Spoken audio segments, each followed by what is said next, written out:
Hey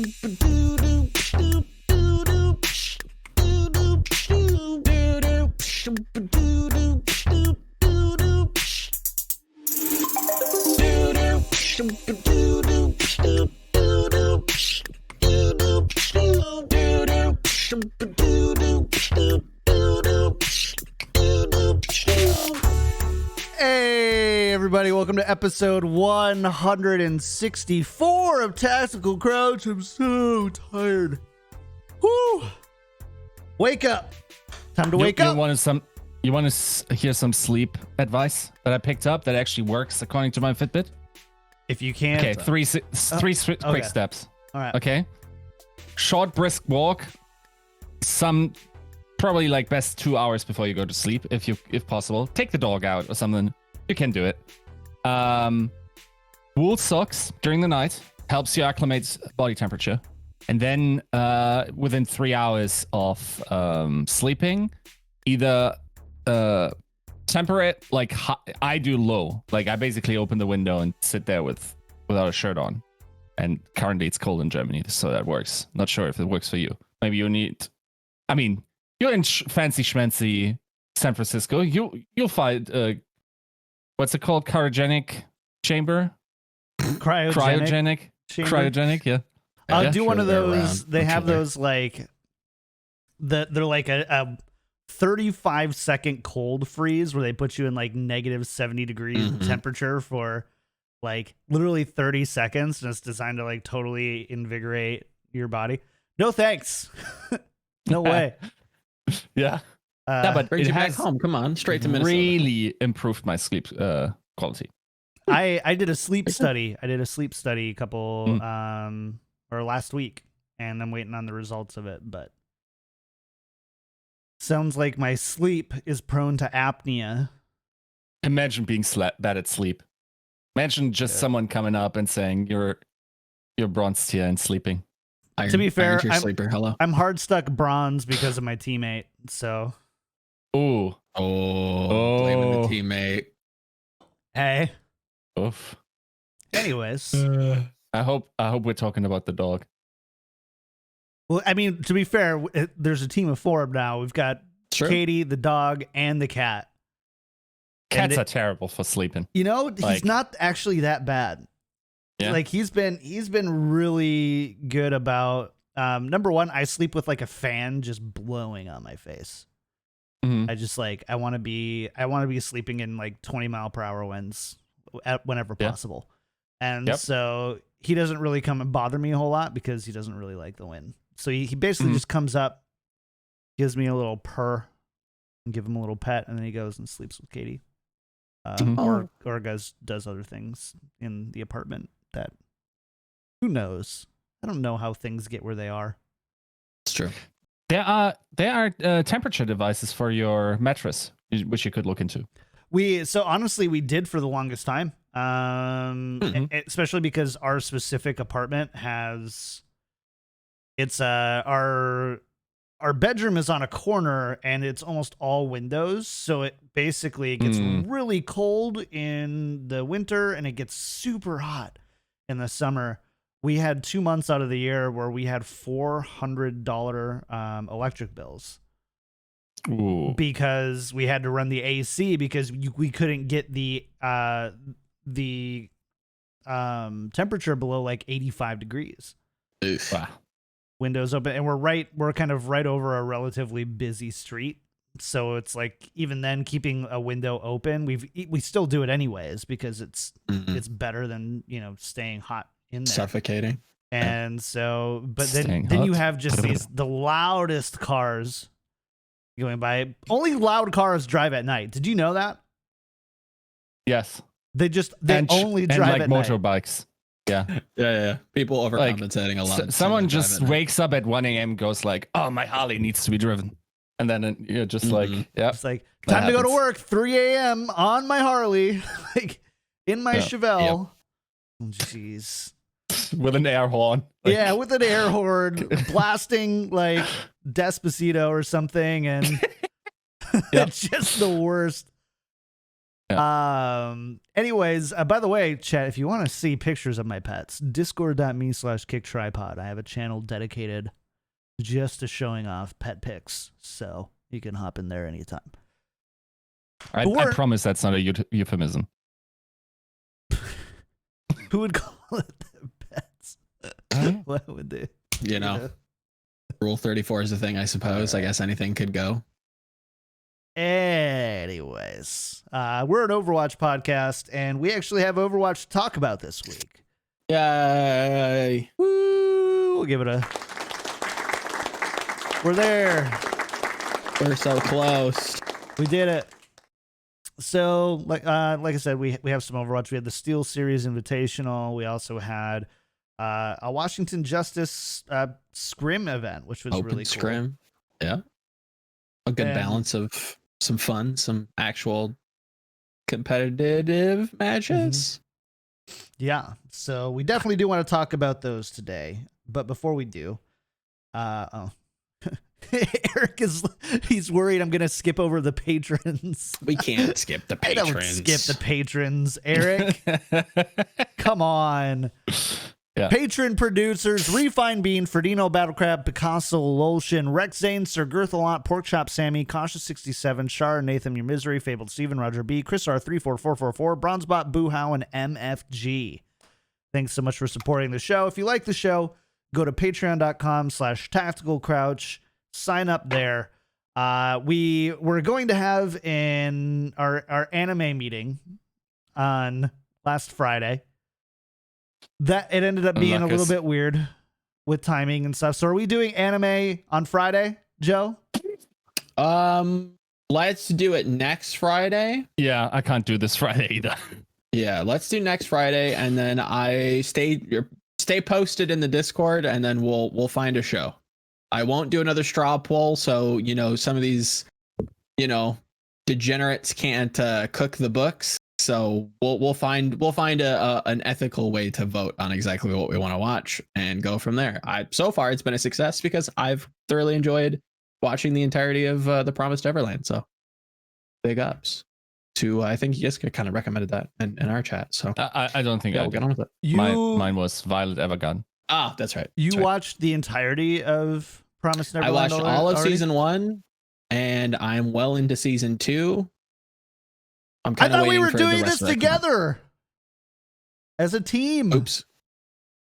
I waited up until Friday, and then it kind of fell apart. So I was like, all right, screw it. I'm just gonna watch it. He's not to blame. Wow. He just held up the thing that Joe organized fell apart, and then he just said, F you, and moved on. Got it. There's other shows. We'll watch some other stuff. Don't worry. There'll be plenty of other anime to watch.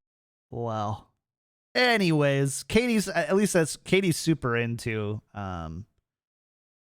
the Finding Neverland now. So very good. That's fine. Now we can do that. Jujutsu Kaisen, we're probably all caught up on it already, right? You guys are watching that every week. Yeah. Or are you over the shonen? No, I won't get into it. Tune in next Friday. Ask me questions then. I have opinions. All right. Fair enough. We need to talk about Overwatch anyway. Yes. And the first thing, let's talk about the Steelseries tournament. So Steelseries put together a little invitational. We had Boston Uprising, Paris Eternal, LA Gladiators, and London Spitfire, right? Those are the 4? Yep. What, Yiska? I get to do my favorite thing. I get to ruin all your guys' fun. Shit on with Paris? This discussion. No. I just get to say that you guys are taking this way too seriously. No, we're not. Shut up. We haven't even had the conversation yet. Nobody's ever said anything yet. Oh my God. No, nobody. Yiska, you should know nobody on this show is going to put a ton of stock saying in you as in you when, right?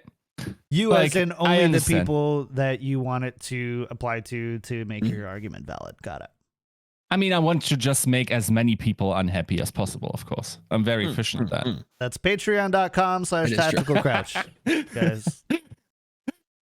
Okay, so for one, I think it's crucial to point out that like when people started scrimming and whatnot, is really inconsistent across the teams, I think. Agreed. I think the competitive environment of these scrims was very different than what we hopefully can expect in terms of pings. I hope, like, there's also something to be said about how serious teams took this one. I think the idea that they're holding back strategy is big weird, champ. Yeah. Don't know about that. Why? Like, for what? Makes no sense. Like, but yeah, like, I think we will do well as to not overestimate what you thought. Like, be my guest in like going like, oh yeah, actually, like those teams look better than we thought. Fair enough. Use it for positive reinforcement, but like and I don't think we necessarily did, but I think estimating how low certain people will be, like theoretically, okay, here's the what's it called? The concept where like, you know, A beats B, so B beats C. I always call that MMA math, but that's just because I watch a good. Yeah, we have said it many times. Transitive properties of like, you know, like how it goes like, so Paris loses against tier 2 teams, which I'm not sure whoever said that, and it was definitely also not the whatever. Yeah. And then therefore, if they almost split a game against against Boston, then therefore logically it follows that Boston is a tier 2 team, and it is proven that they are by them getting smashed by Gladiators. I didn't see that logic applied very often, I would say. I think pat yourselves on the back, community. Like, nobody used that information that you got for evil this weekend, mostly. I think we were all just very happy to have some Overwatch in our lives, which is, by the way, another side tangent we could open up. But yeah, I think contextualizing this, like, even if we think back to the season 1 preseason games, those didn't end up mattering whatsoever. I think Dallas Field went 2-0 and stuff like that. Like, it doesn't matter. Agreed. I think, and I have a lot to say on this, so I definitely don't want to harp too much on it. But I think teams A have gotten a little bit more comfortable with, I think, everything. Like, regarding, I think teams were like hyper like competitive when it came to like the preseason season 1, and like we're trying to like really try to save everything and hide as much as possible, and didn't really take sense. anything. It does, but I don't see how that differs too much from this. I guess you could argue that maybe there's because it's 7 weeks away or 6. Yeah, I guess I think that's fine, but I think if that's the case, then I'd want something more like what we're seeing now. I really do think that the preseason events that we've seen thus far definitely have been the best that we've seen. Just because maybe it is because there is so much of a gap between now and then, and teams can actually play the game and be competitive and want to win as relatively much as you can in the preseason, and actually compete and not just be completely flippant and just throwing everything away. Like, it gives us content in the off season or preseason, I guess. Look, good. I'm like advertised as a curmudgeon, so I'm just going to play up to the title. Brand. Understood. And also say, I think they really wasted potential of this event by absolutely not promoting it. Like, if you promote that 2 weeks in advance, I think Steelseries also gets way more bang for their buck. This viewership was actually quite low in comparison, also because that there was so little anticipation. If you go through the entire advertisement process, I think you can, I mean, maybe not have owl numbers, but you could have 20K viewers on that stream. It did feel like spur of the moment. I found out about this talking to somebody in Discord. They're like, "Oh, are you gonna tune in this weekend?" I'm like, "What's happening this weekend?" It's like, "Oh, there's this like an owl event." I'm like, "What? Where?" And just kind of came up, and then I saw it was posted like a couple hours later, and it was just like, "Oh, this seems again so like matter of fact, like, oh yeah, we're just gonna play some stuff and is what it is." Like, it, yeah, I agree. Like, there should have definitely been more marketing behind it. That said, I'm not going to necessarily crucify them over it. I'll take content in the preseason. And again, it's something that we've desperately needed. And yeah, I think Justice and Seoul doing a great job as well. So again, I hope more teams do more stuff like this next season or next preseason. I think that's a big reason why we overwhelmingly just saw positive emotions. It's because we're so starved for content. Yep. Like our postseason, like once again, this event, even if it didn't like show it empirically through like overwhelming viewership for the reasons outlined before, it definitely proved it to me anecdotally, where I was like soaking that stuff up so much, and like really wanting to have that experience again. And I think like we just gotta. This was advertised before the Overwatch League that we're going to have these third-party tournaments. That was part of the ideally that every organization got. And hopefully with this new leadership direction, we're finally cashing in on it. Because like without a World Cup, it's not great content for me anyway. So but I recognize that people like that. Yeah. Can you elaborate on what you mean by we're starved by content?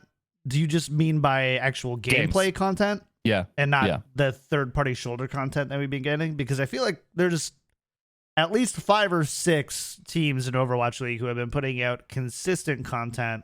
I agree.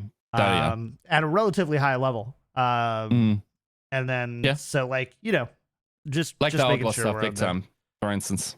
Yeah. So, I mean, I think that was just the big things I wanted to bring up. Yeah, no. We haven't had competitive gameplay from teams at kind of any level. We had the Justice Open Scrim event, which we'll talk about in a little bit. But the Justice Open Scrim event, they did a best of 3, best of 5, and then they did like a for fun. They did a for fun. They did a newcomers versus old Apex, and then they did a 4v4. What's the name of the Slayer elimination? Mode? Elimination.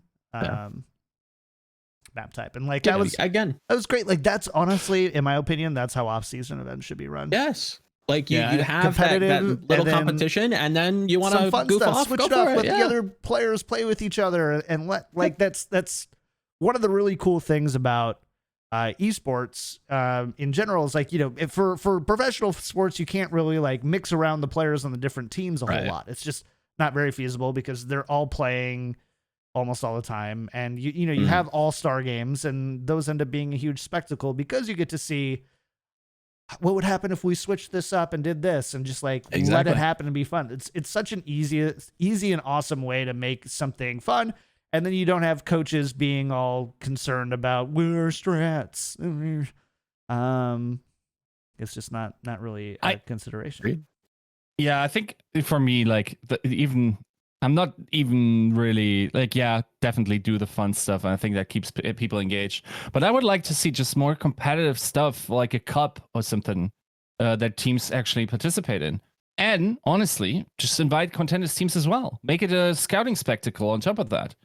And I mean, yeah, go ahead, stick your neck out. Yeah, again, who wants to be that team? I love the idea. I love the idea. I don't think who the wants ownership to be, group would be down for that. Who wants to be the team that invites contenders teams to play Overwatch League teams and lose to a contenders team? I mean, it was sufficient. Like I think we had Arnold on the podcast, for instance, suggesting as much to do that in the Overwatch League proper, right? Again, that's one of many, representatives of ownership groups. Like, I don't know. I would be very surprised to hear if that opinion is agreed upon across the board. However, me personally, I agree with you. I don't think they'll agree with you. I'd love to see that happen. I also think Maybe it's one Justice thing to can say put it on a on podcast, and it's another thing knowing that it's not going to happen. I mean, I did report upon that being like something that was talked about 100%. And I think a lot of the rebuttals to that report come from that same place where it's just like, is the league really going to go through with this? It seems kind of touchy. I don't know that, again. Just don't suck. We already have a ton of mechanism that agreed. Do punish you heavily when you suck. So just give it another kick, and then very easy. The problem is the people who have the decision. You're giving the people who have the authority to make the decision. Would much prefer to then do it this way. Not have to risk it, and then you can just have suck, and then it's a financially better business decision. Sure. Like here's what you do. You do a cup. You invite every Overwatch League team. If they don't show up because they have to play two teams, be my guest in being like the scared cat that doesn't want to show up. Be my I know a couple of teams would show up and feel confident that they would 100%. Perform well there. It would be an interesting scouting event. I wouldn't do it directly after.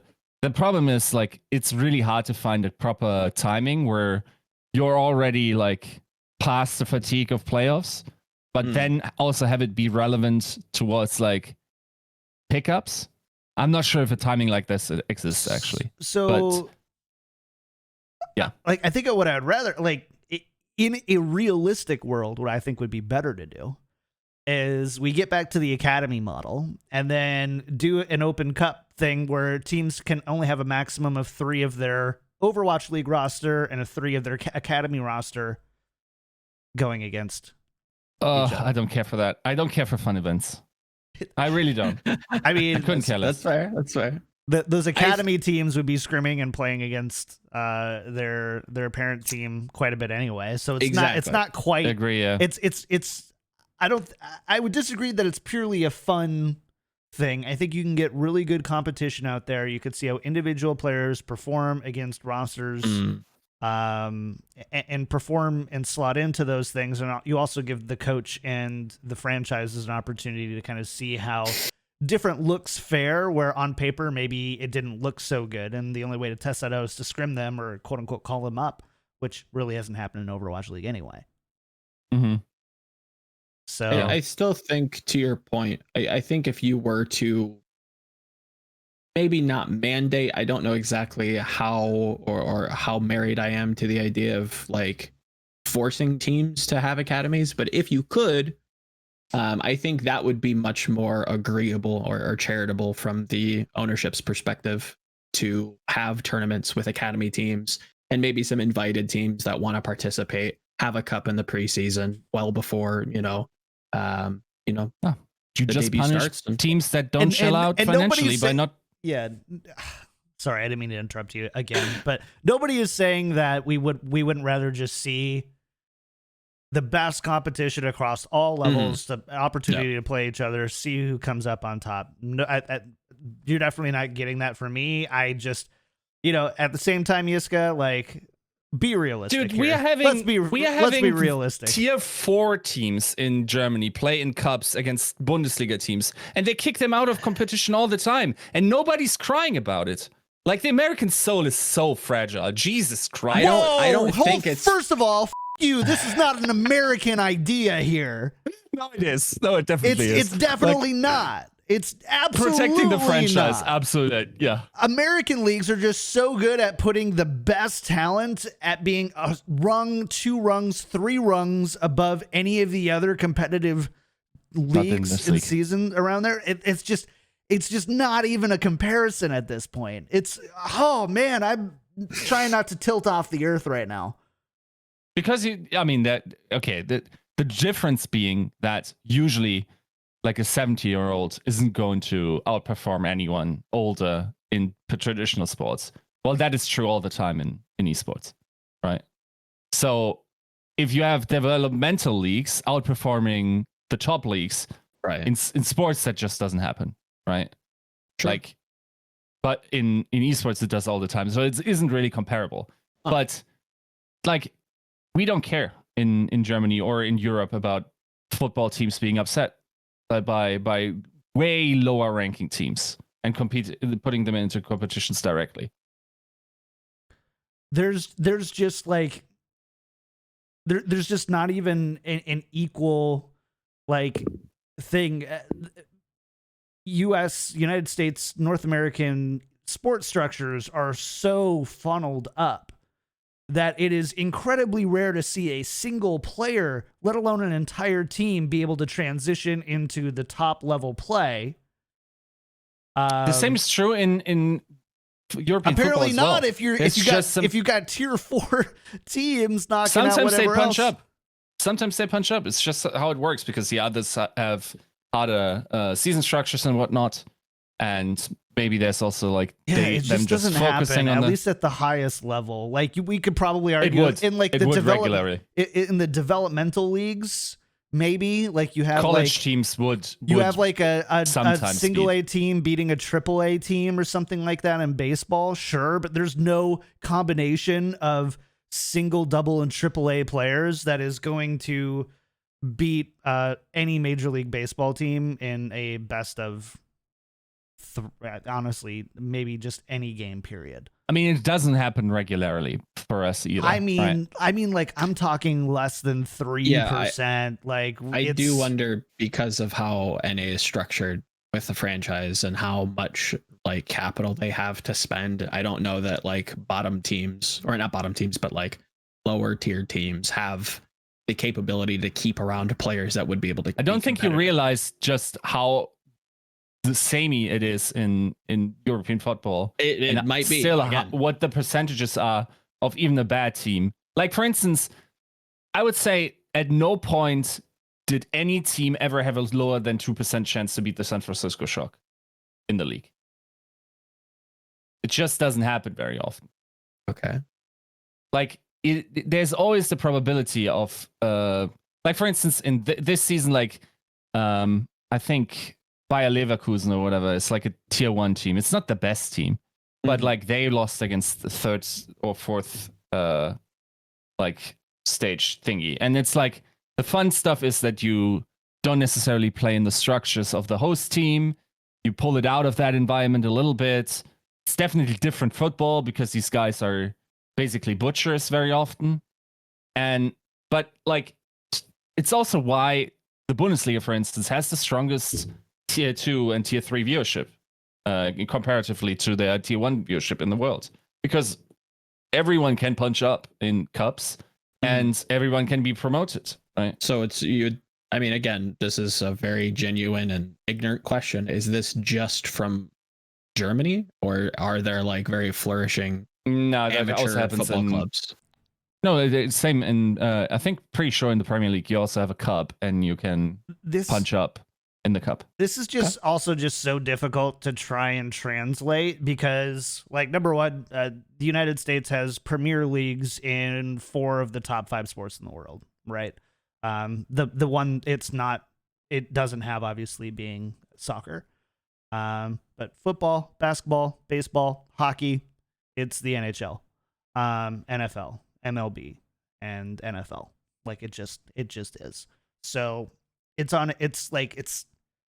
not that European basketball isn't a thing. European football leagues are a thing. Sure. Australian leagues are a thing. Like we hear about those. Like the Russian leagues are huge in hockey and stuff. But the United States has the best leagues in each and every one of those things, and they're seasonal. And people in North America are generally fans of 2 or 3 sports, which.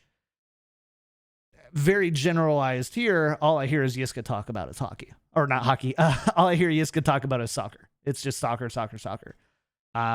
Which, you know, again, if an entire region of people is largely only playing one sport and they're developed basically any youth to play this one sport, you're going to have a lot larger pool than a singular league can come around to hold. Whereas in North America, you don't have that at all. You have multiple sports that are, you know, you're talking multi-million-dollar salaries for so many of them. And the seasonality, the viewership, the whatever. And even then, like NCAA football, basketball, especially those two, that's college level for anyone who doesn't know. Viewership are insane, and like March Madness is top 2, top 3 viewership event in the world, something like that. It's what's March Madness again? March Madness is where you take a single elimination. Is it 64? 100? I don't like that. It's a huge college. It's a huge single elimination tournament. March Madness. It's top 64 or top 128. Something. I can't remember. 64 teams. Thank you. And I should know. I fill out a bracket every year just for fun. And yeah, it's just a single elimination. You go, best team wins. Lots of upsets. Lots of crazy upsets. And the NCAA basketball is probably the best. The best correlation because you have Division I, Division II, Division III. It's not abnormal for a Division III team to beat a Division II or even a really bad Division I team. There's a lot of that, kind of quote unquote punching up, but there's really no scenario in which an NCAA team, unless you maybe take the very, very, very best NCAA players, you happen to have them go to, I don't even know who the best teams are, and then you put them against the very, very, very, very, very worst NBA team on a collegiate court, and then you might get the outcome that you want. It's just really hard to compare, and that's I think the big. I mean, it really doesn't happen that often in cups across Europe, right? And I think Chat said that pretty much every European country has a cup like this. Right. It's just it's a much more like a thing which ties all aspects into, like, all little cities and everything into this one big thing. You can have it regional. Right. If we're then comparing it to Overwatch, it makes even more sense. Like, I'm not sure why. Like, honestly, if it just makes sense if players like Sugar Free, for instance, or like Haxal or whatever, if they are underage, can't play. Of course, there's going to be teams filled with people like this that are just going to be better than 15 teams in the Overwatch League. That's just how it works. And to deny those players to play during their peak is taking value away from your product. And I don't care that the worst teams are going to cry about it. They are indirectly hurting themselves by not allowing the entire scene to progress by showing this. Would be way more hype if people knew. Think how fascinated people are by like performances in World Cup that mean absolutely nothing comparatively. Agreed. To what contenders should mean. And like if we had more of these touching points more regularly, we would also have a more healthy contender scene that would just like support tier 2 more. And I'm not convinced it would take away from the tier 1. So I think it would add by adding off-season events. And nobody is disagreeing. Like I don't think that there's a sane person in the world who isn't disagreeing with you. The problem is that the people who are in a position to make those decisions are forced to put themselves in a worse position as a franchise owner, as a team owner, to further the scene. And there's a lot of problems with that. But I mean, I'm sure you can appreciate the conundrum of your own personal interest versus the quote unquote greater good here, and how every single franchise owner is going to go for their personal interest. They care about how much money they make, not the team makes. I agree. The league I think makes. they don't understand that would make them more money. Yeah, a lot of these are coming from endemic sports. They're not dumb. It's not like these people are dumb. It's not as clear of an obvious win as you think it is. You can't just out. I don't think I don't think you can out event a stale esport. And you've got a new thing coming out right now in a year and a half. I mean, that's a fair shout, yeah. Like there's a lot of stop the bleeding this offseason. Yeah. Stop the bleeding so the ambulance can get here rather than just cutting it off, It's just stop the bleeding. Let them go. Okay, let me throw this at you, Yiska. Because again, I think there is a lot of merit to doing something like this, having a cup. But I do strongly believe in the benevolent lie that we're told from the Overwatch League, that this is the best competition. I mean, we've said this for years now, especially on this podcast, that there are plenty of contenders teams that can and probably should be able to challenge some of the bottom tier OWL teams and probably would beat them and consistently do beat them behind closed doors. Would you be okay with someone like the Justice coming out and having like a gauntlet style event where they invite tier 2 teams to play through a gauntlet and you get to play the Justice in the grand final? You know, teams battle it out, climbing the invited ladder. You know, 12th and 11th seed teams play each other, and then they go on to play the 9th seed team. The 9th seed team plays the 10th seed team, and then you get up to the Justice. If you actually can't find any other franchise that's not wussy, to enter that competition, I guess yes. But I'm decently confident that, for instance, organizations like Seoul, because Arnold intimated as much, even though you could say maybe that it's a different situation where like you have to make the step towards like exposing yourself towards that risk when nobody else is. I'm not sure. It might change the equation, right? Nuki is saying can't Spitfire. The Spitfire are in. I mean, they're actually easy probably to say when you've been bashing your tier 2 league like without a single like match loss in your region. No, that would be sick. Yeah. There also is. I also don't think as much of it is cowardice as we might lead on, as much as there's not a lot of organizers who want to try to foot the bill for an esport or an esport that is, you know, hemorrhaging viewers and on a different platform than most of those other esports organizers are on. That's a big thing. Off season this year is a little bit weird with COVID, but off season is relatively short and restful for Overwatch League, and putting a bunch of, slamming a bunch of events in there is not probably very feasible. This year, we need a balance. This year I would argue it's different, but there's also new and distinct challenges that are coming around with this now. So number one, who's going to organize it? So teams should be organizing it, in my opinion. But then the people, the teams, there's so many teams that aren't staffed on that side of the of the organization to, set up TOs, set up invites, set up assets, set up promotions, set up all those logistics of it all. Yeah, it's not easy. It can be done. I mean, you can hire like esports engine if you want. Like, in my mind, with what money? Yes.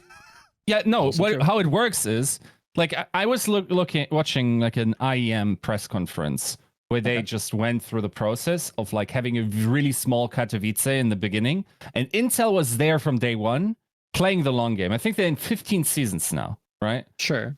And now everyone, like Intel as a sponsor of the IEM just makes sense. You know that we also have a sponsor like this, right? We have T-Mobile. Yeah, T-Mobile is like the outstanding like for them to just not say, okay, let's forget about the World Cup. Let's maybe if we're actually regularly starting the league in April, and if not, we would have to adjust accordingly. But like if we're having a roster lock window anyway, why not have a competition in the middle of January where we all like the result of that? A, it would split the offseason in half, right? Yes. B, the results of that wouldn't be taken as seriously, and you might even be able to stress test whatever you build and have time to adjust to that. What's that? Agreed. The viewership would be high comparatively because like you're filling that void that people are looking for. Do you kind of want to see the new team playing and whatnot? What people have been cooking up. And then as a title sponsor for T-Mobile, guys, this like people are building stadiums that are going to be ready in 2025. This is a long-term play. You're not looking at your money right now. You're looking to establish a brand towards that particular esports. And yes, it's a risk. It was for Intel as well. But they are in the long-term play in that. And we have sufficient investment that it's rather unlikely this is going to disappear the year after or even the 5 years after. Right? So there's one caveat to what you're saying, because I generally agree with everything that you're saying. And I think that there's one thing that changes all of that. Overwatch 2. Overwatch 2 is a multiplier for every dollar you invest. There's very little, in my opinion, there's very little advantage to investing meaningful dollars in Overwatch League or in competitive Overwatch now that isn't just stop the hemorrhaging dollars. Let's keep it as active as we need to keep the committed base entertained through Overwatch 2. But think of it this way: every dollar you spend today is potentially $3 or $4 you would get back in a year. Or like it would be like as far as the outcome you get. Every dollar back that you get investing in Overwatch right now do you think is right a third or fourth of what you would get investing on the Overwatch 2 side of the timeline.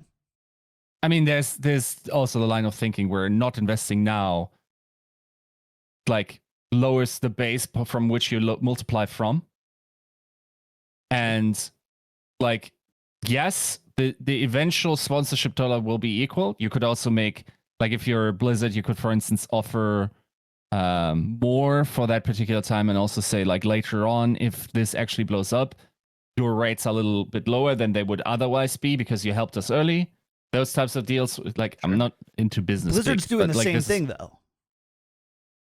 Blizzard is also doing the same thing as they're delaying every dollar that they can from going on during the Overwatch era to the Overwatch 2 era. So it's not like they're going to incentivize other people to do. They just like everybody right now is just on we're coasting. We're coasting into Overwatch 2.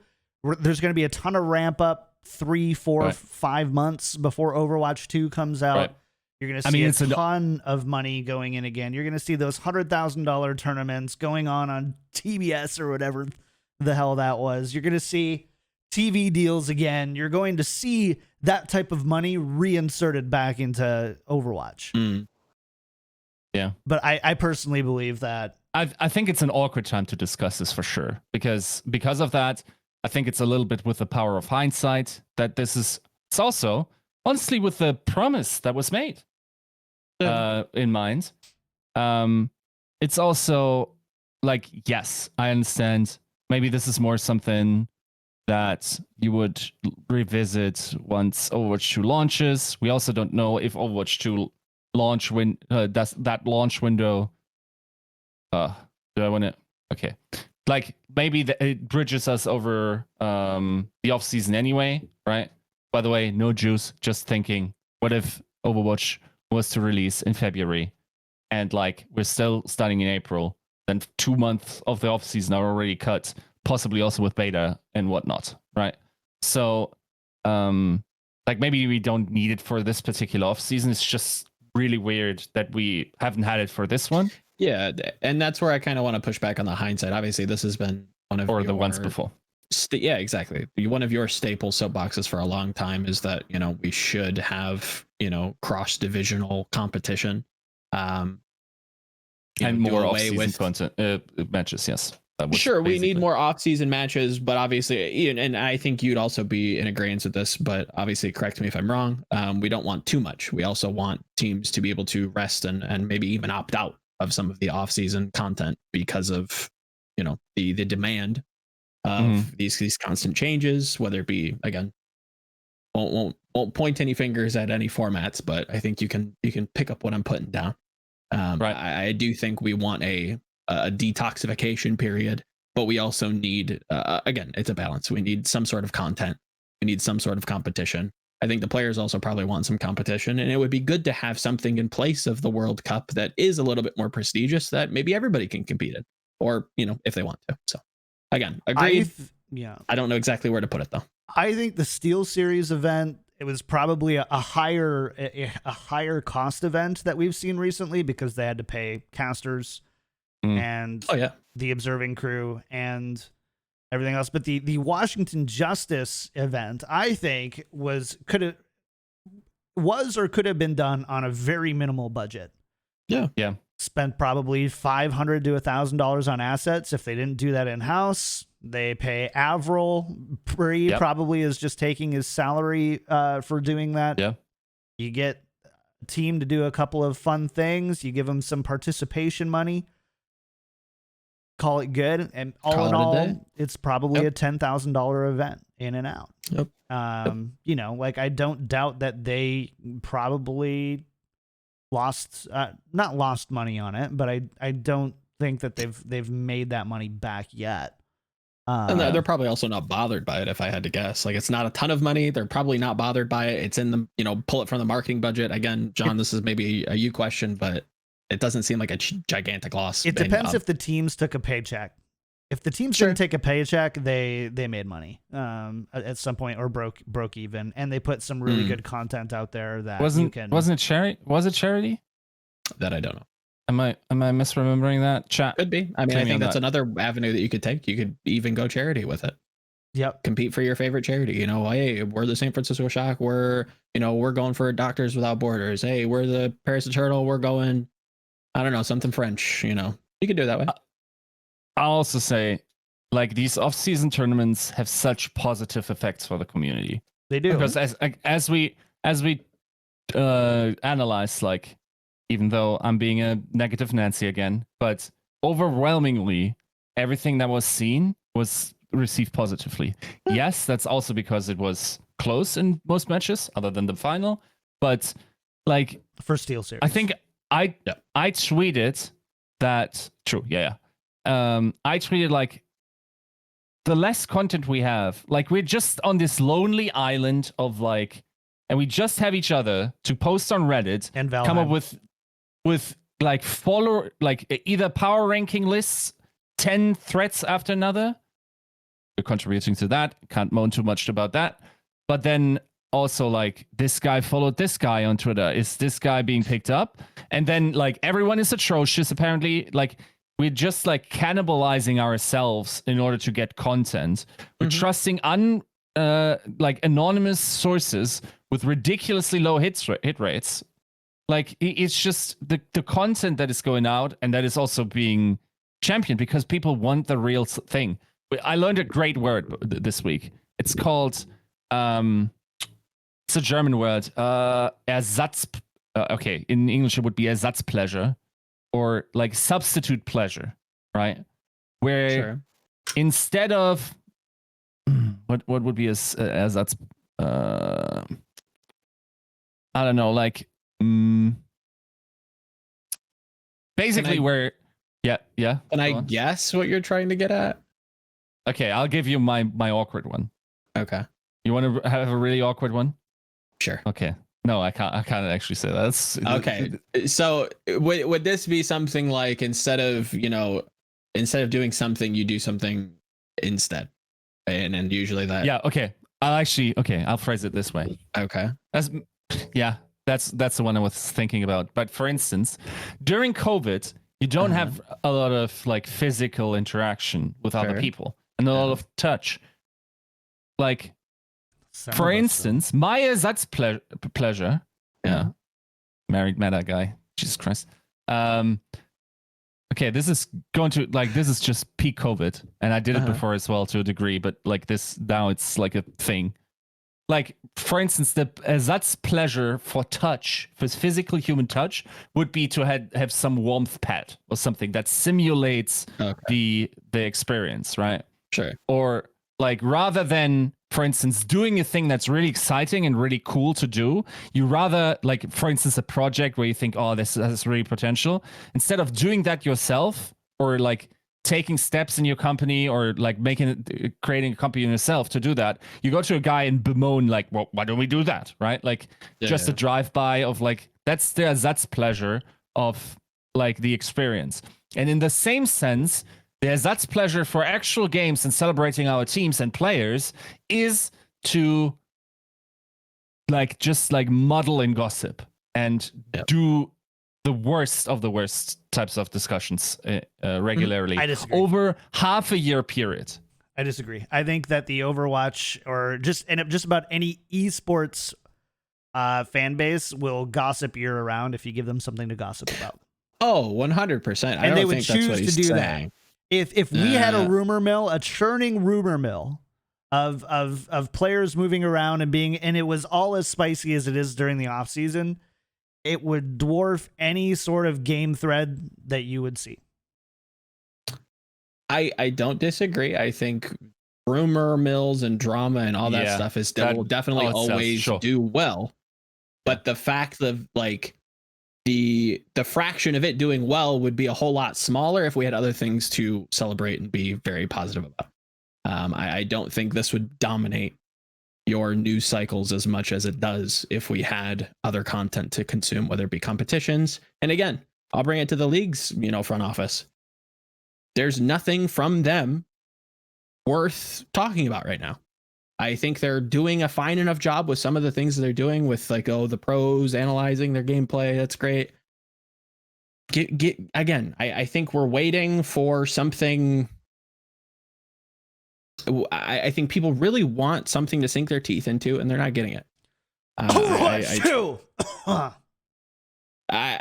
Yes, that's one of it, but I do think there's this gets to a deeper discussion on exactly where you spend your resources and how you want to do it. I think you should start now. Obviously, we've talked about that, but like the discussion on Reddit specifically, and like on the socials that Twitter is also part of, has never been as atrocious as this season in terms of like, since we didn't have World Cup and all that type of stuff bridging us over, and we're believing every little fart towards like whatever might be novel information in the league. Because if you can't have like people finding it out and actually looking what the real power rankings would be, like the net, or like how teams are shaping up and whatnot, like that type of stuff, like the next best thing is just to grab everything. And that contributed towards my decision to also do roster reporting and whatnot, even though like theoretically speaking, like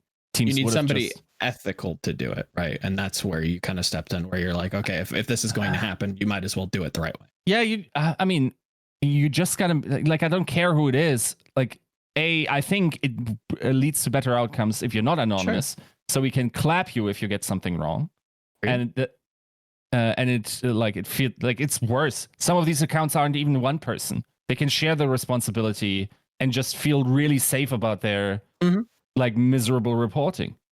And like, I don't think this doesn't happen in other esports, but again, to kind of crystallize what I think is trying to get at is the fact that we're not talking about Shax's just killer performance at the Steelseries Invitational, and we're talking about which direction Rascal farted. That's the problem. I mean, that's also fine. Like my problem. Okay, here's the difference.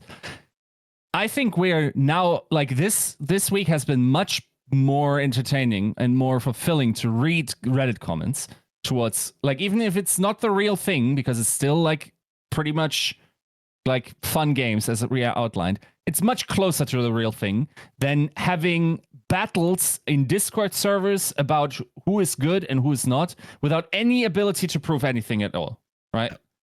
And I mean, I in myself, I feel that I got more spicy towards like certain opinions where, like we have no way to measure them in the wild as well, right? And then like it's just like we could have other competition going on at the same time. For instance, like we could support the tier 2 stuff more and have that fill. We're just making it towards. Yeah, like for instance, on our Discord server, right? Bottom right corner, like the TC dump takes has never been in a worse like state of affairs than in this off season, because we just didn't have anything to go on for the longest time, right? So we're arguing about profit for 12 nights straight. Like I'm not excluding myself. I'm not highbrowing this or like high horsing this. I'm the one like. You're part of the people crying for the content. I'm the worst. Yeah. I'm the worst. I just want games, dude. I can barely contain myself in these discussions when there's nothing going on. And like then sometimes I lie in bed and just go like, oh yeah, that was really stupid. I shouldn't have said that. I have no reason to believe that. But I feel this very strongly. Like no, like I think everything is just better when you don't have 100%. To like resort. It's not even the second order events, right? Like it's not like like first order is watching Overwatch League and actually watching the real thing. The next best thing would be like watching competitions, then scrims, that type of stuff. Like, remember how people like went over the Glister League? Like that type of stuff. Like we're not even there. We're not even at the 3rd tier level. We're at Twitter follows of X, Y, and Z. That's like tier 7 or 8 regardless. That always will happen, but it happens so much more frequently, and it's so like filtered upwards, and it's so like given positive reinforcement that it happens more, and it wouldn't happen as much if we had other things to do. I agree. It's also the content volume. Like I don't browse Reddit anymore on hot. I only go new because there's like 4 posts a day. Agreed. 100%. Hot and new are the same thing. No, couldn't tell you the difference. The one thing that I do think we have to get to is the fact that like, who do we hold accountable for this? We need to start not necessarily holding people accountable. That sounds way more like aggressive than it needs to be, but I think we should celebrate the fact that Steelseries is coming in, putting on these tournaments, celebrate these teams that are going out of their way, like the Justice, like Seoul, Shock versus the World. Granted, that kind of goes both ways, but in there again, I think that could have been done a little bit better. But there again, something's better than nothing. And I think that's where we need to start. I think we're all in agreement that content needs to happen. Maybe we can disagree on exactly how it happens, but teams need to, and the league in general, needs to step up in terms of delivering, whether if it's content, whether it's tournaments, what have you.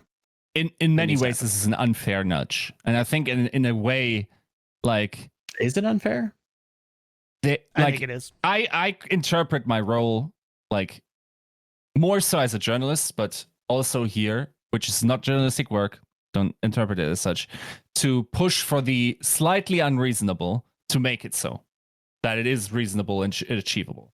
That like we said, it's unreasonable to have hero pools, while everyone like in the community was saying 1 week hero pools, while everyone was saying stating against that stuff. Like, I don't care if people necessarily, like, if I believe it would bring about a better community, I will push for that and respawn and die on that hill. I don't care, right? But, and I agree that maybe this is not the most reasonably, like, fair take in that particular situation, also because of the outlined timing of it all. But this is more like a plea that there's very, like, I don't believe that the potential that is the energy that's in the room during these 6 months of off season, that this is like the best thing the market can do with that. Like, very, as John said, like, with very little investment, you could have had dope content throughout the entire season. And all that you had to do is put your neck out a little bit and not be as scared about appearing bad in whatever you're doing with your team building. And I applaud for all the teams that have actually... You didn't have to participate in the Steelseries event as an organization. Don't have to. Don't have to show your quote-unquote ass in terms of if you had a really bad condition right now, also because of travel and whatnot. They still did, right? Like, especially, like, this must have felt really anxiety-inducing for a team like Paris because of the situation, which at the time they probably said yes, they couldn't have anticipated, or they were actually looking forward to what they could bring to the table. But that's the problem. Like, give people opportunity to really experience the real thing, and like then we can contain the drama that follows from it, because we don't necessarily want we want dramatic effects. We don't only want to talk about the drama. Like, there's drama above I agree with what John says. If we were just doing WWE stuff, this would be probably more have more viewers. It would also be way less advertisable, right?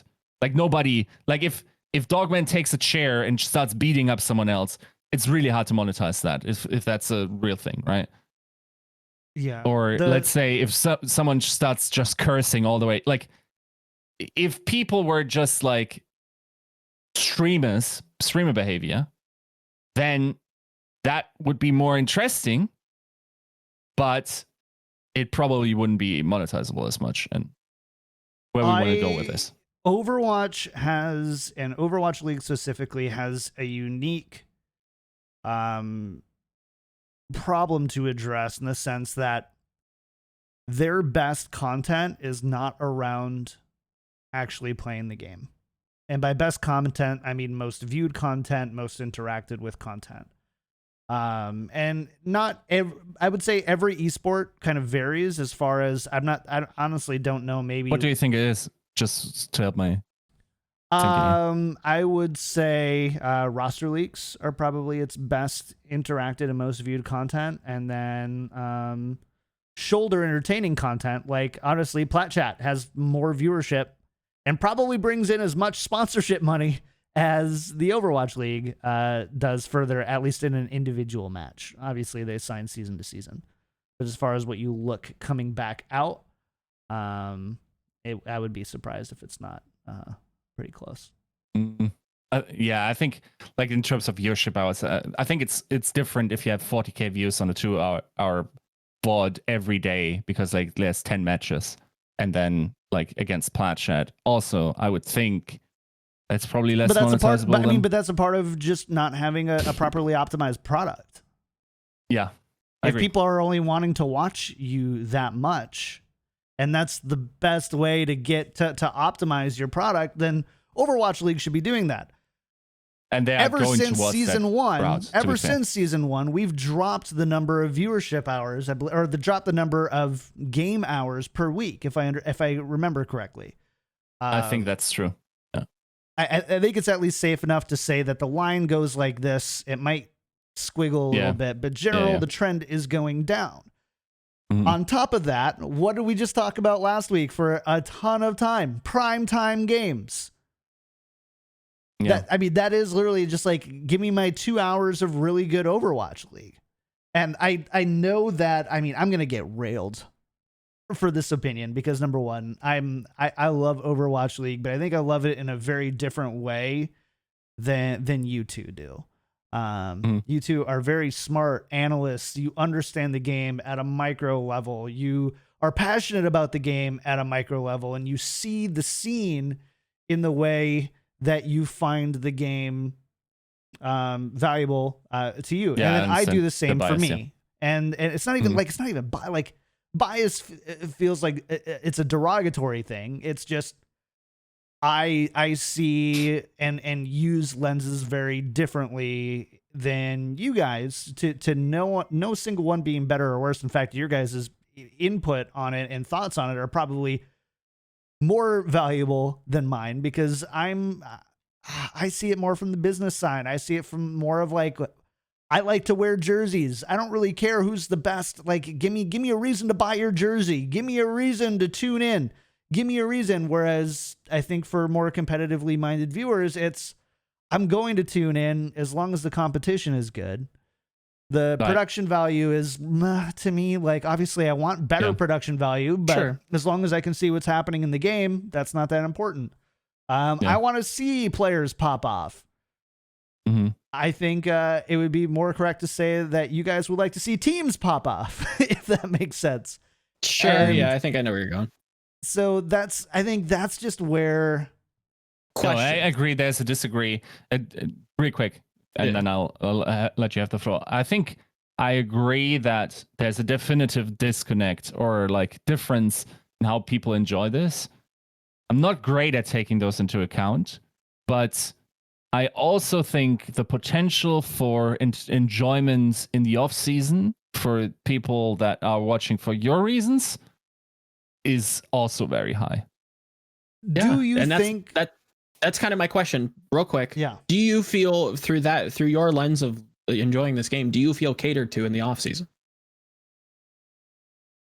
I think I'm a little bit, I'm in a weird middle position in the sense where it's like, I'm not a true competitive viewer and I'm not a true casual. Like I do a podcast you enjoy about the it. game. For me personally, more so than you guys feel, but not quite all the way. No. Yeah. But much more so than you guys feel. And that's just a genuine question. There's no right or wrong answer there. But I also want to kind of postulate that to the chat. Like, do you guys feel however you like the game? If you're a fan of one team, that's great. I don't care how you view the game. Do you feel catered to as a fan of however you want to view this game? I would argue most people would say no, but that's just my hypothesis.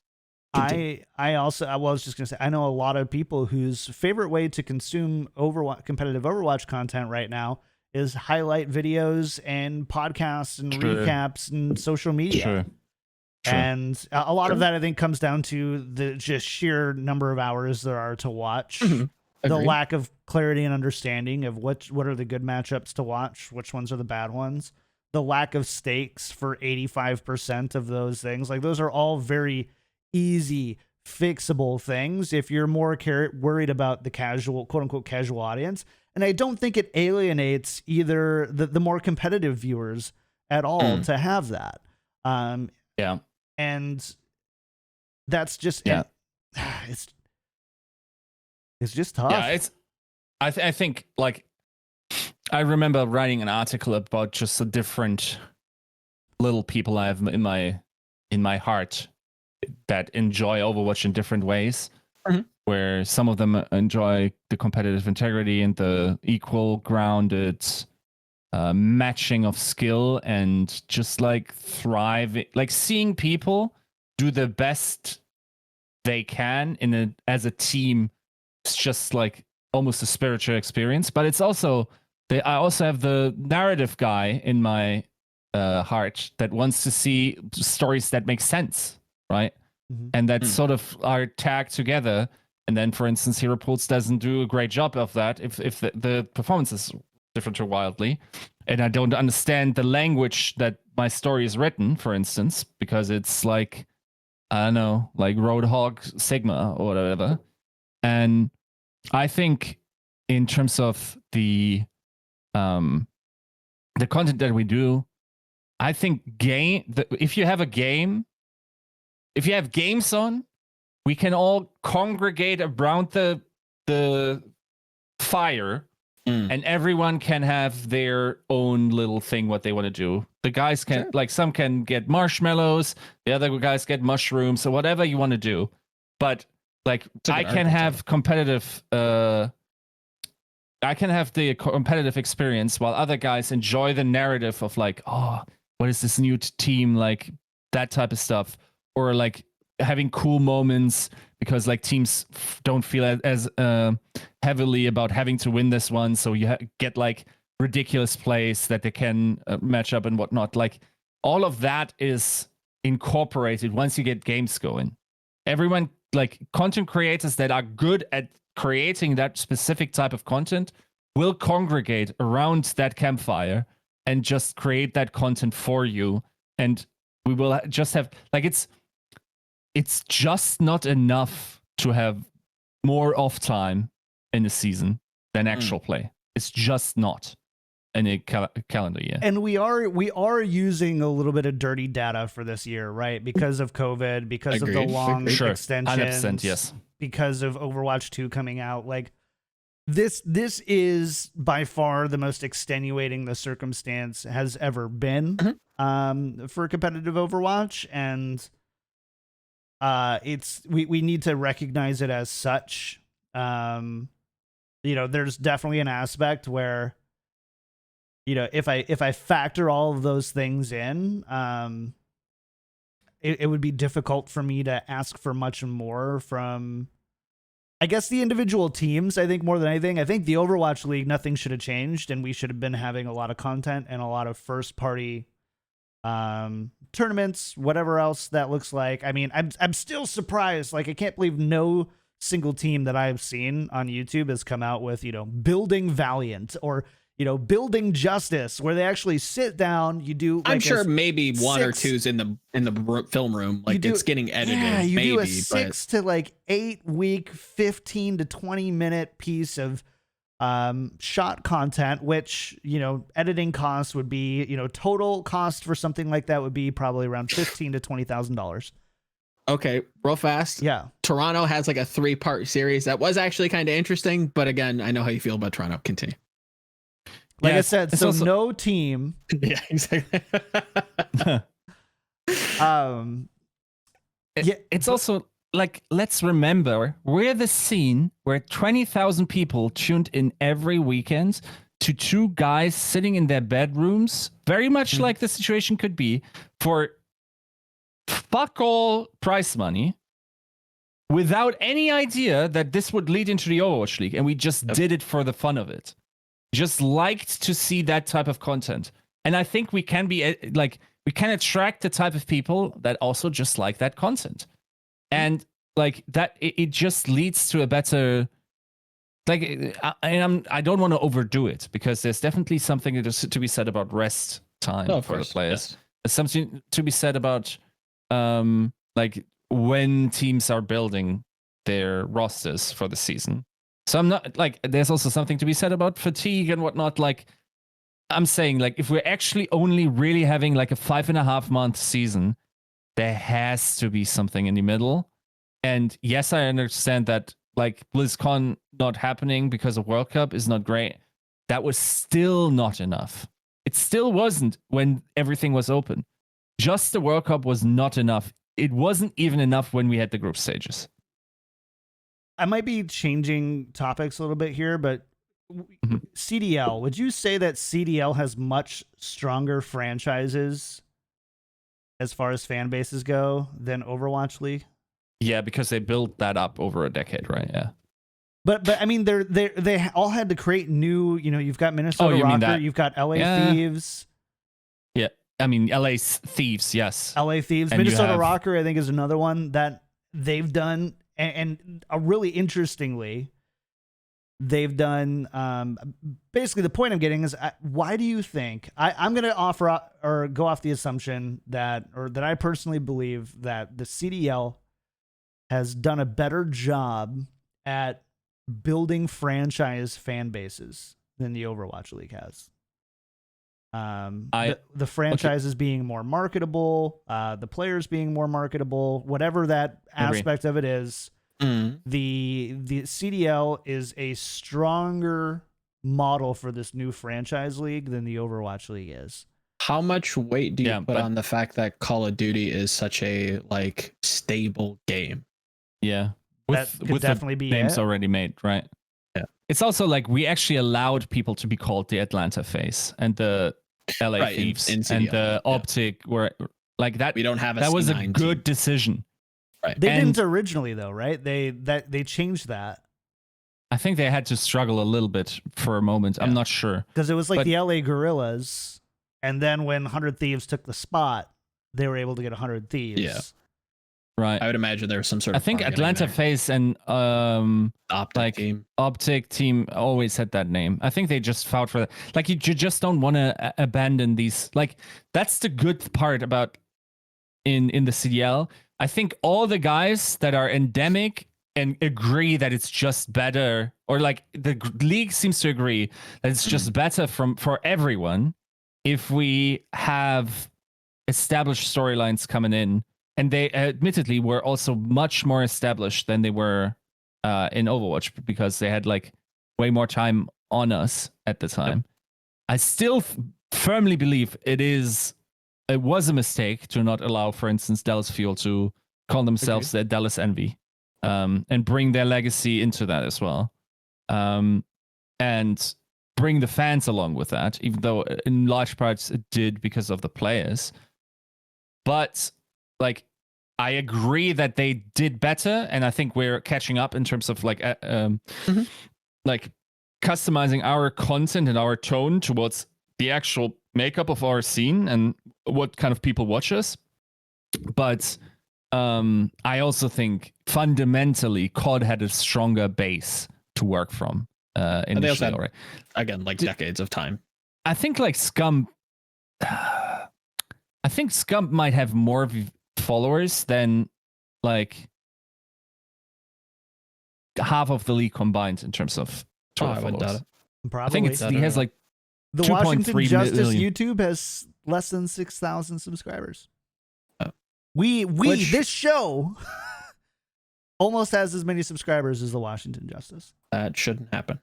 Period. I get COVID. 100%. I get it. And again, we have to give, I think we'd all be in agreement here to kind of praise the Justice with what they've been doing recently and their kind of new vision for what they're doing. I think they've been much more active than in past years, and that's good. But still, they're hitting a reset button for sure. 100%. It's a new, and they have not had. They've gone through basically a total rehaul every single year the last 3 years, last 2 years. Now coming into the third. That again, that can't happen, but that also comes with like, who's gonna run all this stuff? Do they actually know what they're doing? I just can't, like, I just can't wrap my mind. There has to be something missing why teams seem to be so unsuccessful with content.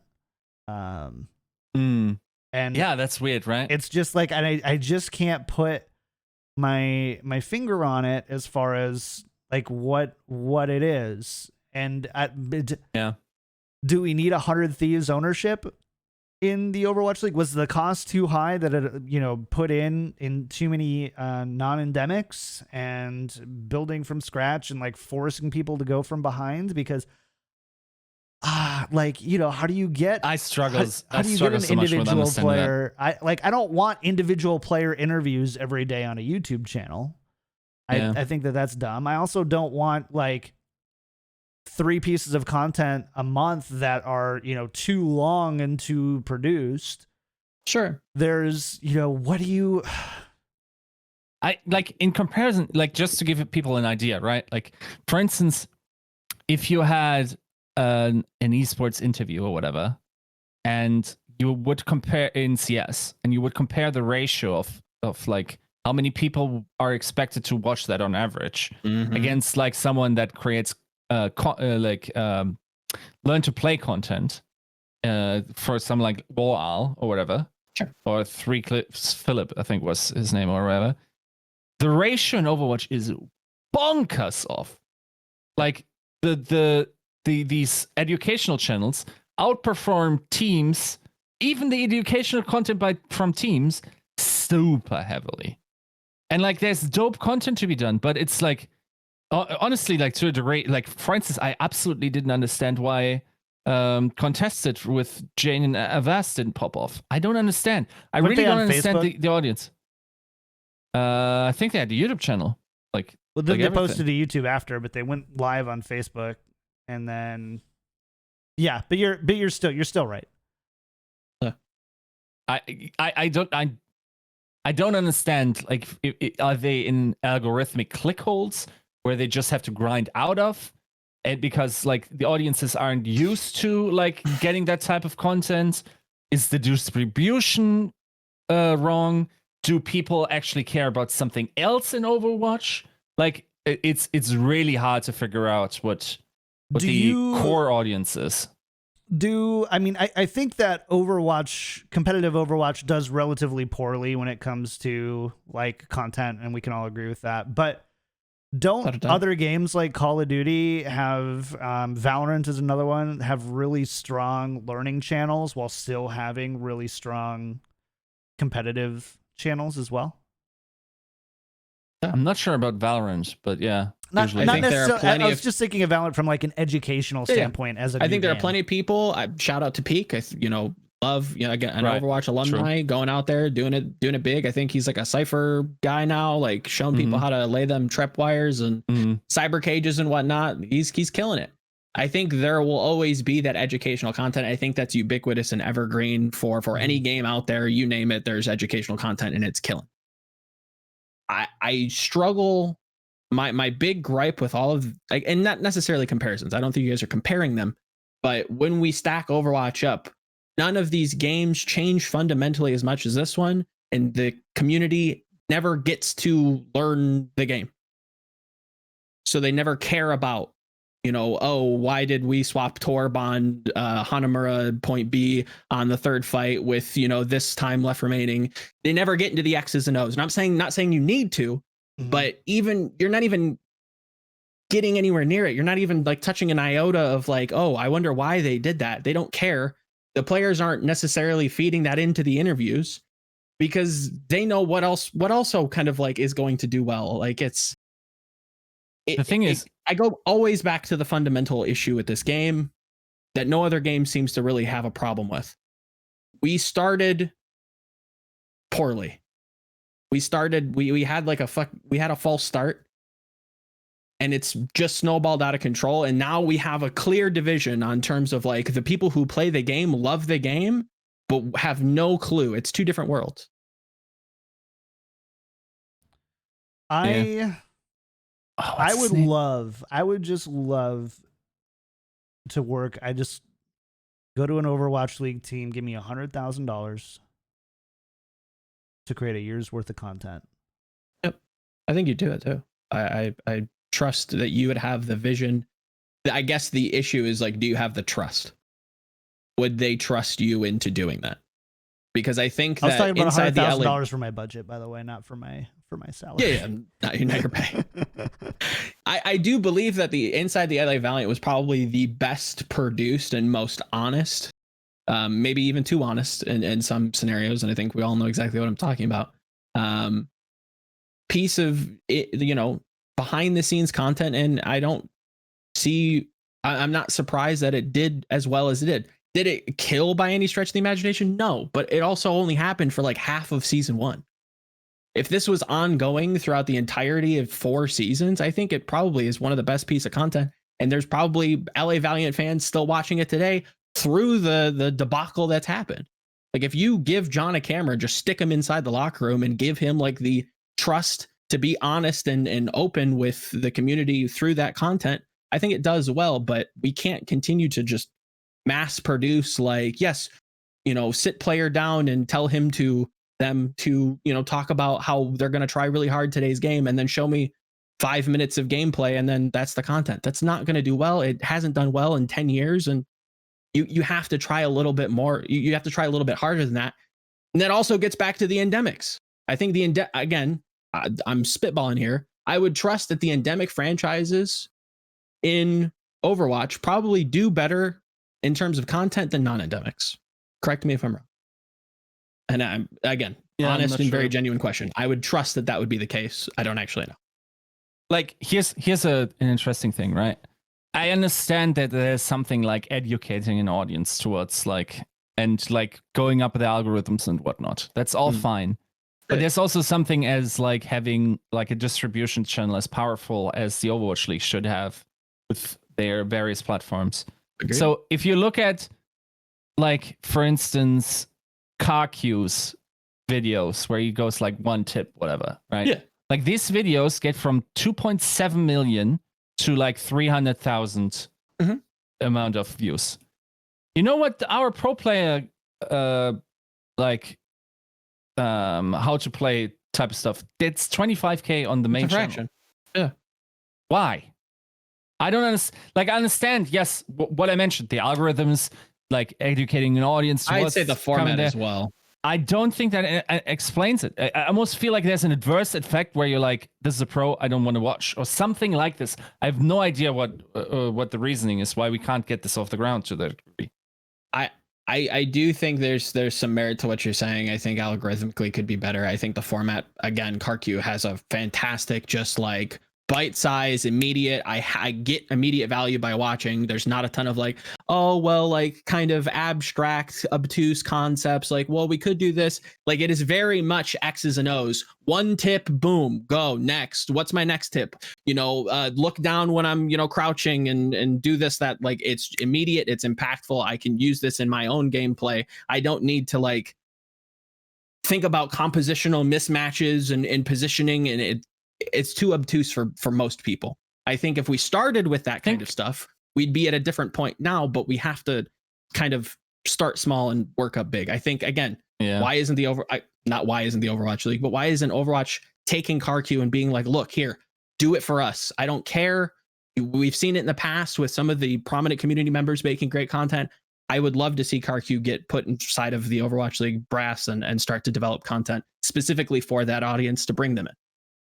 Oh, Lemon Kiwi raises it like, this is a point I feel to my soul. Like, content a lot of the time is about who and not always about what is being delivered. That is very true. Especially. Yeah, that's fun. I think that's fundamental. Yeah, absolutely. Yeah. But like, it's weird that our the pro player, is so weak. Yeah, it's very weak. So, yes, and I think there's definitely content that it depends on. Like depending on the type of content, the who is going to matter more or less, right? For example, educational videos. Go take a hit scan. Sure. Put any voice for a narrator instead of Ryan, and they're going to still get great views. Mm-hmm. That's nothing against Ryan. Like, Ryan's an incredible editor and an incredible voice, but there's just not really a face behind a lot of that unless you're tuning into the streams. It's just not a part of what the content's meant to be about. But you have, and the problem is that teams have gotten generalized advice and have implemented it poorly. I don't want to know about the personality of someone on your stream that's boring, or on your team that's boring. I don't. I don't want to have a 30-minute piece of content that's fluff, even if it's with Super or somebody, Jake. If you just ask them, so where does the name Jake come from? Yeah. How did you first get into video games? There's a time and place for that type of content, and I think we've passed that. Look at Toronto with the Surefour thing. They take those questions, but they frame it and execute it differently, where they're like, hey, let's go interview the parents. Hey, let's try to figure out who, Lane is, not necessarily Surefour, right? Like the human of this, like they kind of humanize him well. They at least try a little bit harder than, hello, Mr. Jacob Lyon. How did you start playing the video games today? I think so. Oh, very interesting. Honestly, even then, I find player personality pieces to be kind of meh as far as content goes. Unless you have got dynamite personality, I would much rather go, you know what? This week, we've got a 10-minute, super well edited highlight video on aggro super Reinhardt charges.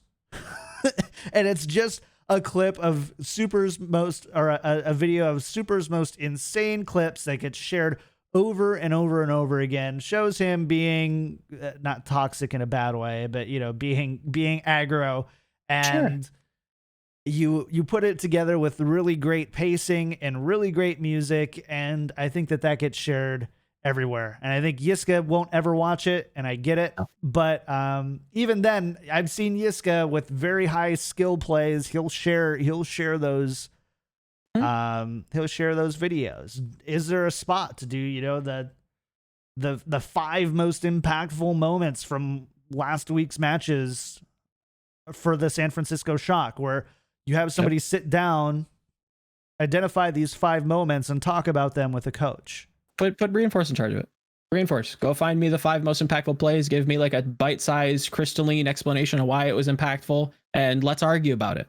Again, like the fact that you kind of are going out there and being confident about something, you're immediately going to get pushback regardless, but that's engagement. That's kind of what we need. We want to have those discussions. We want to battle it out. Have, like, oh, why wasn't Myeonbong's playing here? Like, I can already hear those discussions being, but those are all good. Those are all good things. Content vision is, I think, really what teams end up missing overall here. Is what are you trying to achieve with your content here? What do you achieve with a 20-minute sit-down podcast thing? What do you achieve for that? How does that strengthen your brand? How does it bring in new fans? And if it doesn't do that, if the end content doesn't achieve those goals, don't release it. Yep. Just don't release it. The Overwatch League needs to hire a famous YouTuber. Like, get to the point, cut out all the filth, cut all the downtime, just point, next. Again, that's Overwatch. Here's I won't expose who told me this idea. Just know, like, if that person tells me it's fine to credit him after the fact, then that's fine. But someone this weekend just said, and this is not specifically for esports, but for Overwatch specifically.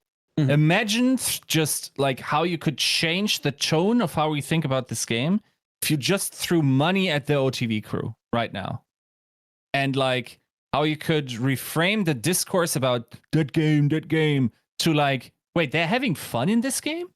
Yeah. And like maybe get them on specific like contract, and maybe you have luck and it becomes like a game that attracts other streamers because these guys have to fulfill the contract, and therefore they're getting their fans in. If the viewership numbers pop for that reason because they're not taking it that seriously, like that type of stuff it wouldn't do anything or not much to, it would trickle down in fractions to the esports viewer base. It would help the game of Overwatch, like not being outside of top 20 for several months now in terms of viewership on Twitch, for instance, right? Sure. I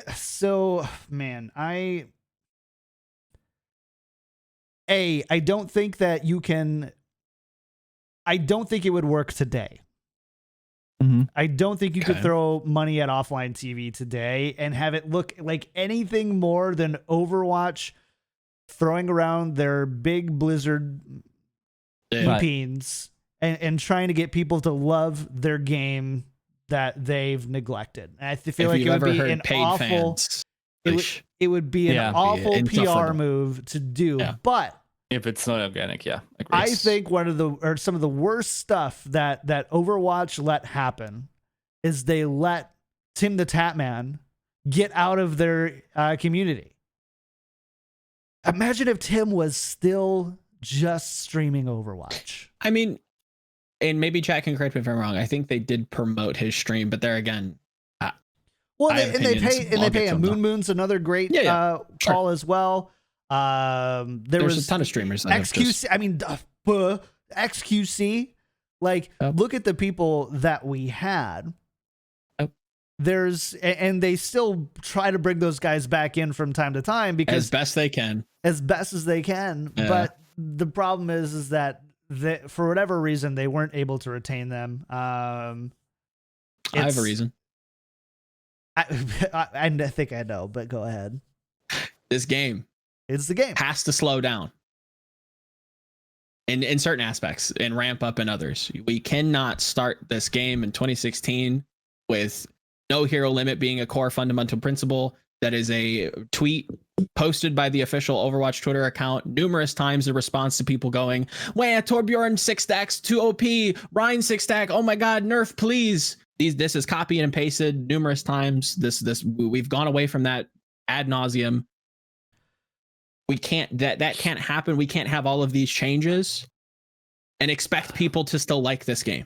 You fall in love with one thing and then next week it's something completely different. I don't know how I got into Katy Perry, but I'm here now. Okay. I'm Katy Perry. You're hot. I'm cold. I want also to be hot. Okay. Let's just be hot together. Won't ever happen, Joe. The other really devastating thing about this all though, is that streamers are no longer defined. The best streamers are no longer defined by the games that they play. And streamers are more in control than ever about the paychecks they take, the games they play, and when. There was no loyalty to Fortnite. Yeah. As soon as Fortnite fell off of, the thing, they were gone. Right? Yep. In most creators, honestly, the only creator that I see that's just really, really struggled is Ninja, where he streams for maybe 10K on streams that he's not still streaming Fortnite, and it's such a weird thing to say, but like everybody else has relatively retained their viewers. Courage JD on an entirely different platform is blowing up.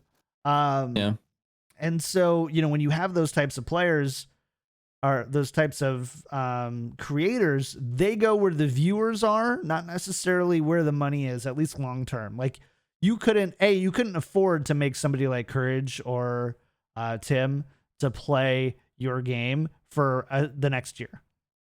You couldn't afford it. Like you just have to make a good game. You would have to sell another Overwatch League slot. To make that happen. Legit, yeah.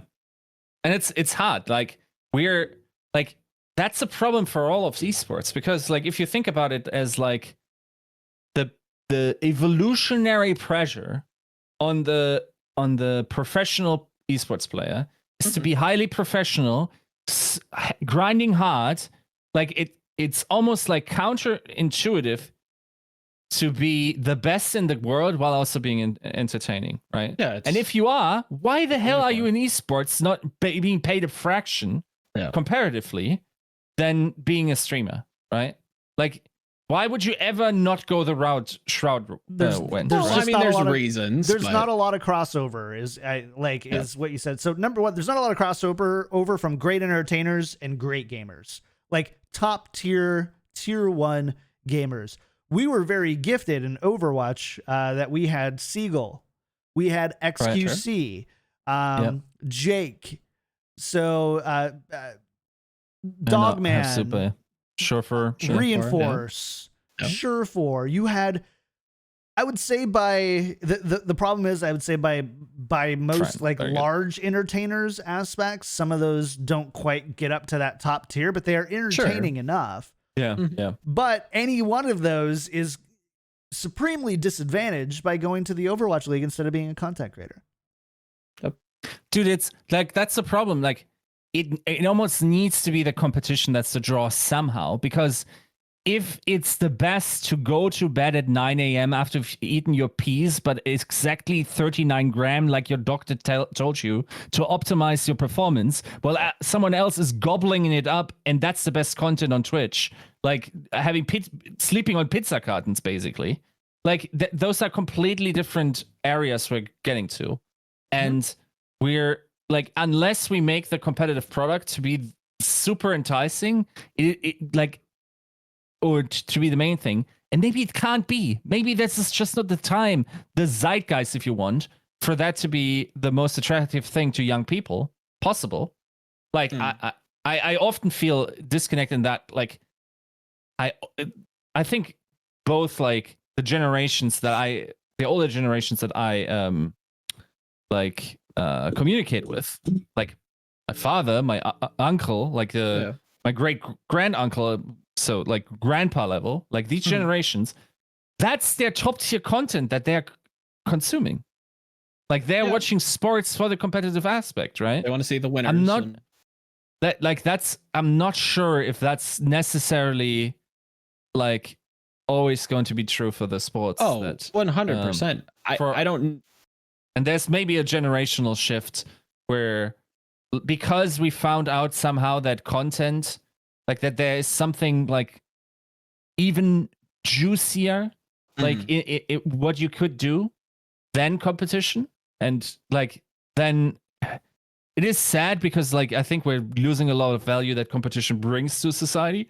But like, that's the pressure that we're fighting against, where it's like, is this actually the best thing that we could do? Or was it always going to be WWE after that was invented, so to speak? I think you can have, I think you always will have competition. I think that, again, that's an evergreen, like, people will always want to figure out who is the best at something. Right. The moment somebody bet somebody else that they were going to beat them in, ping pong on the Atari, that was the birth of esports, right? Like, that was the infantile seeds being planted. There will always be monetary exchange, whether it's Bitcoins, Dogecoins, rubles, you name it. People will want to, play for something that gives them monetary gain or some sort of status, right? I think we're all in agreement to that.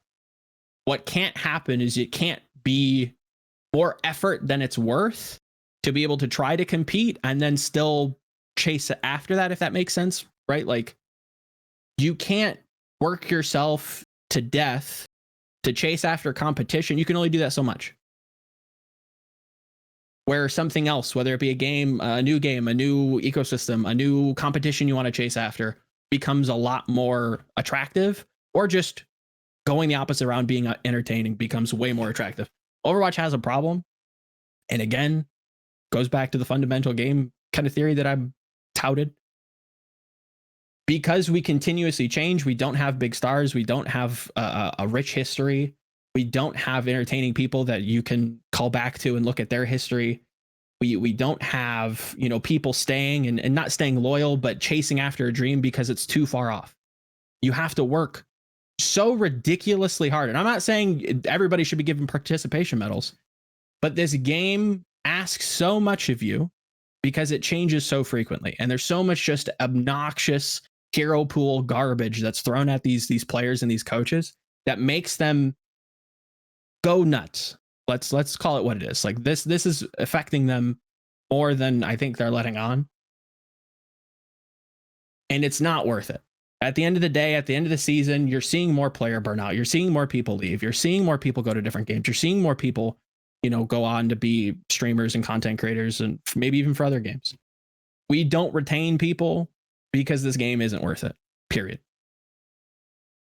So obviously we didn't get to talk about any of the tournaments that happened this past week. We will, I think next week will be fine because something I have in our notes to specifically talk about is I think more of the macro stuff. How did the teams look? What were we kind of seeing being played? Anything at all moving the needle on any of this, that kind of stuff. And I think that's still relevant for next week. Or to Yiska, it's irrelevant no matter what. So we're gonna cut it for now because we already went quite a bit over time on that one. True. But thank you, chat, and everybody for hanging out with us. There was so many people cropped up over 75 viewers for a little bit, and that was really neat. Big thank you to brand new subs Cam GFXA, as well as the resubs from Dulky, P. Scott, Chris R34444, Pork Chop Sammy, Fire Element, Big Yogurt, Boo Man Foo, and the Jaded Tongue. Thank you so much. Up to 40 subs now. Thank you. Woo, you're the best. Really appreciate you all for supporting the show. Another great way to support the show is to go to our Patreon, the patreon.com/tacticalcrouch. Big thank you to our patron producers, Refine Bean, Ferdino, Battlecrab, Picasso, Lolshin, Rex Zane, Sir Girthalot, Porkchop Sammy, Conscious67, Shar, Nathan, Your Misery, Fabled Steven, Roger B, Chris R34444, Bronzebot, Boohow, MFG. If you like the show, I'm getting called on my phone and everything is ringing. That's weird. If you like the show, please consider supporting there, leaving a Twitch Prime sub right here at twitch.tv/Kickedtripod. We would really super duper appreciate it. There's one more thing that I feel like we should always mention at the end of episodes like this. We love Overwatch. Yeah. Okay. We really enjoy Overwatch. We're not going nowhere. And we want to watch. We want to enjoy it more. Overwatch. And we want the scene to be wildly successful. Yes. And we want it to grow, and we want new people to come in. And please don't take episodes like this where, it can come across as heated or frustrated or over it or whatever. We've been doing this for 163 episodes. We really like the game, and sometimes a conversation like this pops up where it feels timely, it feels appropriate, and as three people who have been fans and been involved in the league for a long time, we want to help it grow, and we want to help it succeed. So please don't misconstrue anything, as in like, why do you guys even do the podcast if you hate Overwatch so much? And that's not at all where this is coming from, so... Yeah, hate and love is very close together, right? Yep. It's true. We're passionate people. It's true. But let's do some shout outs for the week and where people can find you. Yiska, you go first. I did. Okay. Good news first. First part dropping tomorrow.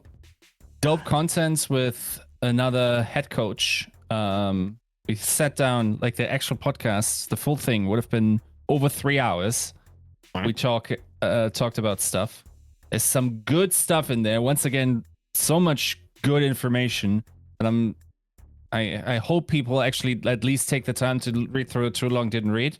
Because there's legitimately, I could have probably dragged 15 to 20 articles just out of that first too long didn't read, because there's so many interesting thoughts, interesting aspects, information from last season, from the seasons before, from way back when. In these discussions, and then the second part is dropping the day after, so just as juicy. I really enjoyed my time, and I think there's also talk about a couple of really good players in there. And do I want to drop the name? Do I want to say who it is with? Should I? I don't think it's a... I sat down for 3 hours with Brad of the Atlanta Reign. Interesting. Sophie. Sweet. I'm excited. We should look at getting him back on this show too. True. Bringing him Should back be on. Interesting. We're due for some guests, huh? We are. Yeah, as like we start wrapping definitely them back up. Yeah. Yep. Yeah. Cool. Joe, what about you? This week, shout outs to London. I thought they had a fantastic performance, and I think they're how would you put this? A front and centerpiece of how deep I think NA actually is in terms of competition. I don't really know at this point after the Steelseries Invitational how many boring and resident kind of sleeper games we're going to get in NA after London kind of put up that kind of performance, especially. Obviously, Yiska kind of alluded to this at the start of the show, like Paris having some connectivity issues. I think if that gets resolved, I think they're also a very competitive team, and that kind of opens up the narrative to look at a lot of these other teams that have pretty frankly terrible narratives surrounding them to actually be quite competitive. So again, super exciting knock-on effects from the Steelseries stuff that's coming out. I praise the Overwatch League community and the league itself for kind of opening up the offseason a little bit more, and I think it should continue. That's later this week, and then some Valorant stuff later today. So yeah, if you're still following Valorant, come on over. Sweet. As for me, I've got 3 YouTube videos that I need to get done. I'm doing a review on the Razer Kaio Pro webcam. Kind of spoiler alert, it's really great, and probably what we'll be looking at upgrading Yiska and Joe to. Looks good. Showed us earlier. Secondly, is the Rode Pod mic, the microphone that Yiska uses. I'm going to be running it through and giving kind of my overall review on it. And third is an unreleased product. It's pretty cool. Company reached out to me to review. A pretty big company in the content creator space. And those get here tomorrow, and I will hopefully have that review done over the weekend. So a lot of editing to do and that kind of stuff. But if you're into at all kind of the more tech streamery, podcastery side of things, that's something you're interested in, youtube.com/Kickedtripodyt is where you can find all those. I just crossed 600 subs there. So thanks everybody who's been hanging out and subscribing there. Really appreciate it. Other than that, that's going to do it for us. Big thank you to everybody who hung out today. We love you all. We will see you next Wednesday for episode 165. Until then, bye.